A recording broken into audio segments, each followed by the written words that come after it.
Hello, I'm Alison Duana. I'm a goddess asteroid astrologer and Gene Keys guide. So this little podcast this morning is on Mercury retrograde, which is only begins on the 11th of May. But when I went to make the video yesterday, it's like my whole computer stopped charging, and I was like, because like many people, my life is a lot on Zoom these days. So anyway, I got it all sorted, but I think it's going to be a really powerful Mercury retrograde this time. So what I'm going to look at is I'm going to look at the astrology. I'm going to look at what gene keys this is happening in, which is really fascinating, and I think gives us more specific information on the gifts and shadows that we should look out for. And then I'm going to look at the stars because it's really interesting what's going on with the stars. Okay, so as I say, it's going to begin the Mercury retrograde on the 11th of May. And Mercury goes stationary for a couple of days. That's when it's actually at its most powerful. And then it goes retrograde, but it stays in this position 4 degrees Gemini for actually around 4 to 5 days. So Mercury's moving really slowly at this point. And as I say, this is a powerful time for communication. Mercury is the ruler of Gemini, and it's a mutable air sign, so it's very kind of open, curious, maybe lots of ideas coming in, lots of things that you would like to express are maybe coming up during this period. Now what happens with the retrograde is it's like a period of purification, of going back over the same ground. So if you think about things to do with communication that have come up in the last month, maybe you're trying to write a book, you're trying to do your website, you're trying to get your marketing clear, you're trying to communicate more clearly in your relationship. So these are all things, if you think about what you've been experiencing, that you're going to go and kind of go into a deeper level of that. And it's really good to welcome Mercury retrogrades for all the problems they bring, because they allow us to really bring clarity and insight to how we are communicating. Communication is not just about what we're saying, it's about how we're feeling, what's going on inside us. It's very complex in a way, that all the levels of body language that come into communication. So it's really good for us to have a deep understanding of that. I was born with Mercury retrograde, conjunct Pluto and the Sun. So I've really kind of had to grow to appreciate that, go through lots of misunderstandings, not communicating that well, to really fine-tuning it. And it's really worth the effort, I feel, to do that. And actually, if you're born Mercury retrograde, which you'll have a little R on your birth chart, then you may actually find them not as intense, the Mercury retrograde, because we're kind of used to living in Mercury retrograde. And so it's not as bad when it comes along, and you could say that for any planet, actually. Okay, so this 4 degrees Gemini, this is gene key 20. It's the last codon in the codon ring of life and death.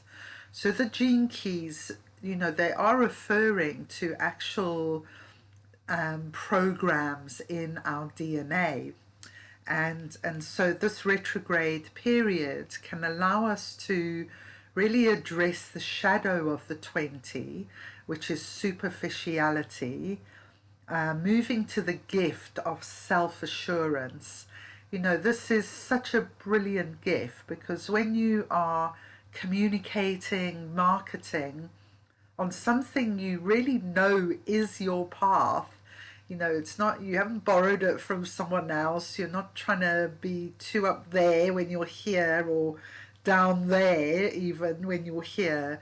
You know, you're coming from a place of confidence, and it's really good to work on getting to the place of confidence to improve your communication. It sounds obvious, doesn't it? But from my own experience, you know, sometimes I've ignored the inner story, focusing on the outer story, and it doesn't work really because you don't have that self-assuredness within yourself. And then we have the city of presence. You know, this city, this is the mudra for the city. We sometimes see Jesus doing this one. It's the lightest touch. And I like this about presence. You know, I realize through this mudra that true presence is very light. It's never trying to force someone to do something. It doesn't have its own agenda. It's just there. It's really deeply listening, being with, you know, in the good moments, but in the tough moments as well. So, you know, I think presence and this shadow superficiality, they're big things we're all working with because we've got so much going on in social media, so many courses, books, podcasts we could listen to, that it's actually really easy to live a superficial life, and never really go more deeply into relationship.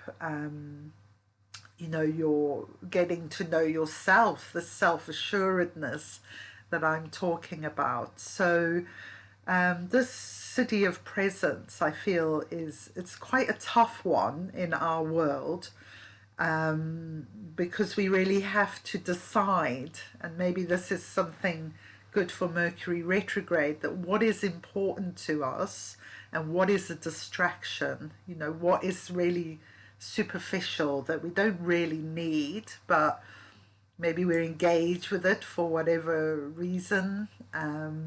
Maybe we're scared just to be alone and present with ourselves, so we keeping ourselves too busy.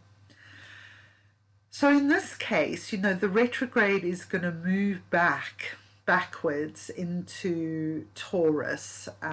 It's going to, on the 23rd of May, it will enter Taurus, and it's going to go all the way back to 26 degrees of Taurus.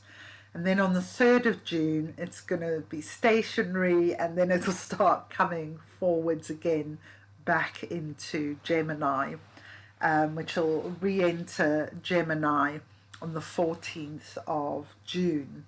So this is how long, you know, we've pretty much got a month of this whole process going on. So Taurus is kind of really the opposite pole to Gemini, which is mutable air. Taurus is fixed earth. So you're talking a much more dense energy, a much more focused, stable energy. So in terms of communication, the Taurus energy can kind of help us find that more grounded, centered, less Gemini distracted with lots of different things, and bringing it down to this really anchored, rock-like mountain energy. And there feels to be something, you know, very solid in that. We're going to be moving back into Gene Key 8, and this is the shadow of mediocrity. It's a gift of style. It's one of my favorite gifts. And it has the city of exquisiteness. so, so this is, you know, this whole kind of 7 year period we're in, if we look at the transits of Uranus in particular in human design, is activating the individual channels. So actually finding this true sense of who we are is absolutely the key in this time ahead. But it's also about working together, you know, this whole idea of synarchy, of an organic, non-hierarchical way of being together. And, you know, I'm just loving my life working with these two things, and with others as well, you know, trying to really get down to what are my gifts, what am I here to do, and what are you here to do. And it really matters that you do it and I do it. You know, the world needs us right now, not sometime in the future. And again, like superficiality, it's so easy to slip into mediocrity, to kind of, you know, spend your life watching Netflix and not really doing anything exciting or special. But, you know, we only get to live this life once, this particular one anyway. And we're in these such exciting times. So, you know, don't let mediocrity steal your life. You know, move into that gift of style. You know, what is your unique style? You know, sometimes it's good to think of ourselves when we were teenagers, because I think we had, you know, more style, a sense of our own style, our individuality, and we had slipped less into mediocrity then than perhaps as adults. Okay, so a couple of other important things are going on alongside this. So the 11th of May, Jupiter will actually move into Aries, and, you know, Aries is the beginning point of the zodiac. This is Gene Key 25. It's about the shadow of constriction. It's the city of universal love. It's a hugely important point in the whole zodiac because it's beginning a new cycle.